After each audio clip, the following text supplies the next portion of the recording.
23 दिसंबर को लखनऊ में बीजेपी के ब्राह्मण विधायकों की बैठक हुई। 24 तारीख को यूपी बीजेपी अध्यक्ष पंकज चौधरी की दिल्ली में पीएम नरेंद्र मोदी से मुलाकात हुई और बैठक में शामिल विधायकों को 25 की देर शाम अल्टीमेटम जारी कर दिया गया। पर कहानी इतनी सिंपल नहीं है। अब योगी सरकार की इंटेलिजेंस पुलिस पता कर रही है कि ब्राह्मण विधायकों की बाटी चोखा पार्टी के पीछे असली दिमाग किसका था। पार्टी हाईकमान ने जाति के नाम पर गोलबंदी करने वालों को सबक सिखाने का फैसला किया, जिसमें टिकट काटने, पार्टी से बाहर किए जाने तक की तैयारी शामिल है। पर क्या ब्राह्मण विधायक पीछे हट जाएंगे? क्योंकि 5 जनवरी को इन लोगों ने लखनऊ में एक और बैठक बुलाने की घोषणा की है। नमस्कार, मैं हूं पंकज झा, ये है राजधानी।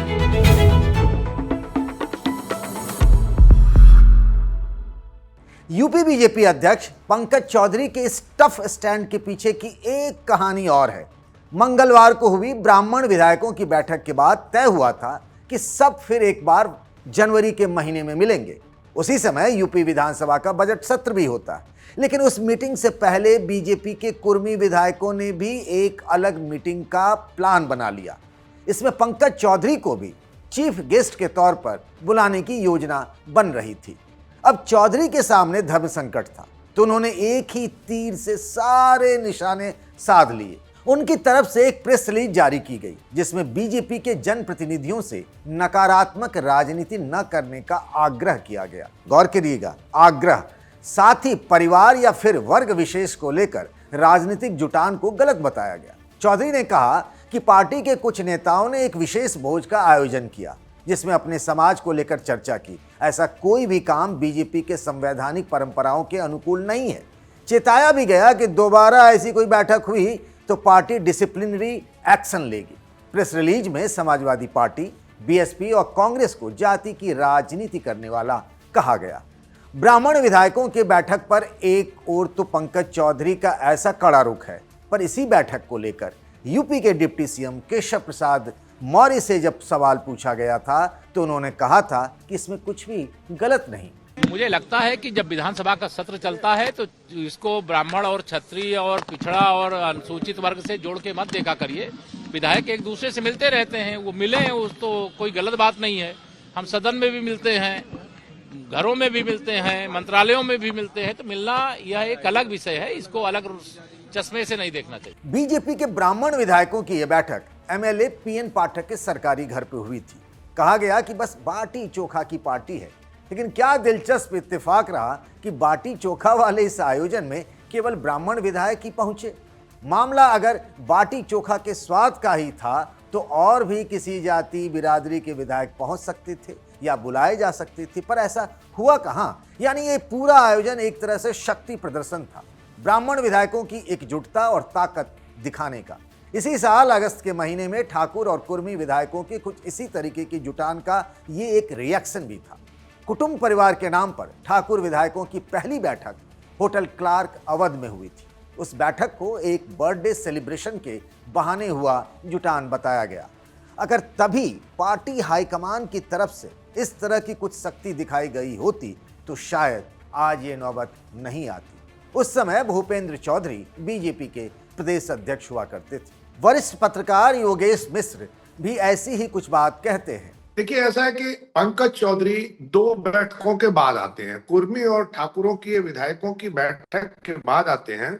इसलिए अगर वो पुराना अध्यक्ष ये चिट्ठी जारी करते तो ये माना जाता कि वो सिर्फ एक कम्युनिटी को टारगेट कर रहे हैं। पर पंकज चौधरी की 2 बैठकों के बाद ही एंट्री होती है और वो अपनी एंट्री में पहली बार जो विधायक बैठते हैं उनके खिलाफ ही या उनको समझाने के लिए या उनको मनाने के लिए, उनको चेतावनी देने की चिट्ठी लिखते हैं। तो इसे एक नए ढंग से देखा जाना जरूरी है। पुराने बैठकों से जोड़ करके देखा जाना अभी जरूरी नहीं होगा, उचित नहीं होगा। दूसरा, अगर चिट्ठी सिर्फ इस बैठक का जिक्र करती है, जो इस चिट्ठी में हाल के विधायकों की बैठक है की बात है, जो ब्राह्मण विधायक हैं, तो उस चिट्ठी में सबको समेटा जाना चाहिए था। यही बस उस चिट्ठी में छोटी सी कमी है। पंकज चौधरी की चेतावनी के बाद से लगता है पार्टी में जैसे कोई दूसरा मुद्दा बात करने को है ही नहीं। हर तरफ इसी की चर्चा है। ये केवल ब्राह्मण विधायकों के लिए था, अभी क्यों नहीं चेताया गया? साल भर बाद यूपी विधानसभा चुनाव है। भारतीय जनता पार्टी भले महीन जाति राजनीति और गोलबंदी करती हो, पर सार्वजनिक तौर पर वो कभी भी उसका प्रदर्शन नहीं करती।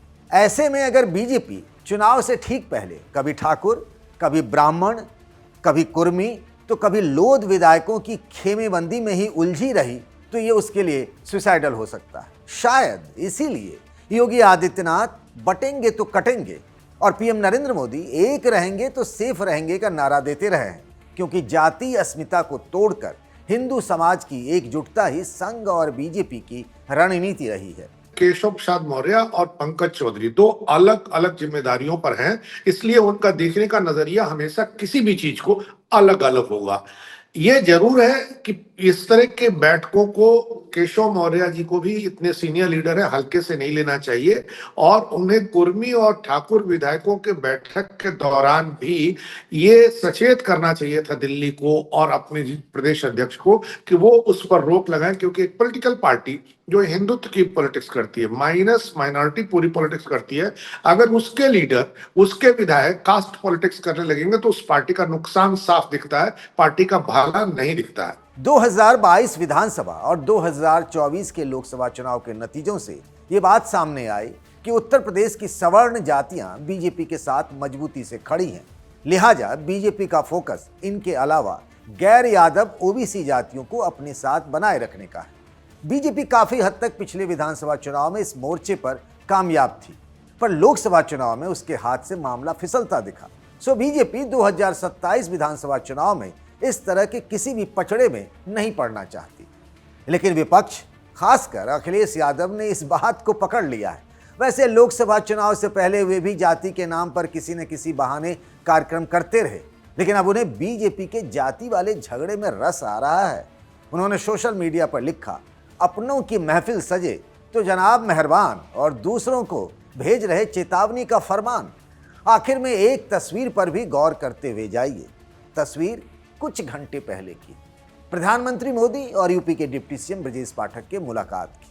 मुलाकात दिल्ली में हुई। ठीक 24 घंटे पहले की दूसरी तस्वीर लखनऊ की है। इसमें भी पीएम मोदी और पाठक ही नजर आ रहे हैं। तो कहा यह भी जा रहा है कि एक मैसेज दिया जा रहा है कि ब्राह्मणों की बात सुनने के लिए प्रधानमंत्री नरेंद्र मोदी तो हैं ही। एक बात तो तय है कि पार्टी में ऑल इज वेल नहीं है।